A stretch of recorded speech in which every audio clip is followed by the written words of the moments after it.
The divine tales में एक बार फिर आपका स्वागत है दोस्तों। आज के एपिसोड में हम आपको बताएंगे कि आखिर क्यों परशुराम ने कर्ण को श्राप दिया था। बचपन से ही अद्वितीय प्रतिभाओं के स्वामी कर्ण को धनुर्विद्या में विशेष रुचि थी और अपनी इस रुचि के साथ वह एक बार गुरु द्रोणाचार्य के पास पहुंचा,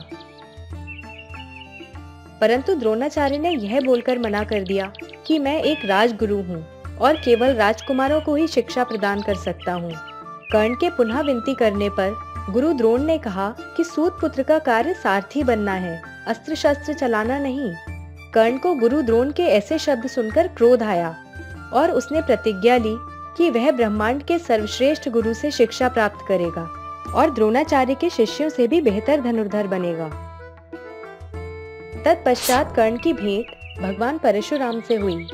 चूंकि कर्ण भगवान परशुराम से धनुर्विद्या सीखना चाहता था, उसने अपना परिचय एक ब्राह्मण के रूप में दिया, क्योंकि परशुराम केवल ब्राह्मणों को ही अपने शिष्य के रूप में स्वीकार करते थे।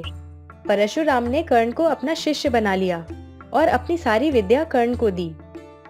एक दिन परशुराम और कर्ण जंगल जा रहे थे। थकान होने के कारण परशुराम रास्ते में ही विश्राम करने के लिए रुके। गुरु के विश्राम में कोई खलल ना पड़े, इस कारण कर्ण ने परशुराम का सर अपनी गोद में रखने के लिए कहा।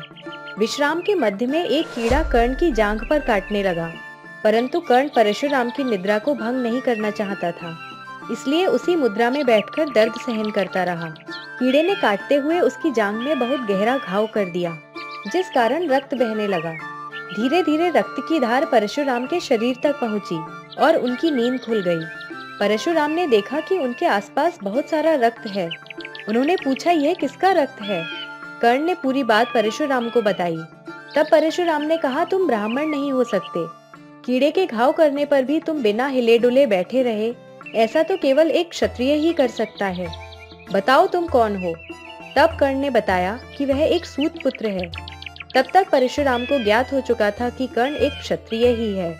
कर्ण के झूठ बताने के कारण परशुराम ने क्रोधित होकर कहा कि तुमने छल से विद्या प्राप्त की है, तुम्हारा वध भी छल से ही होगा और मेरे द्वारा सिखाई गई विद्या की जब तुम्हें सबसे अधिक आवश्यकता होगी, उस समय तुम सारी विद्या भूल जाओगे।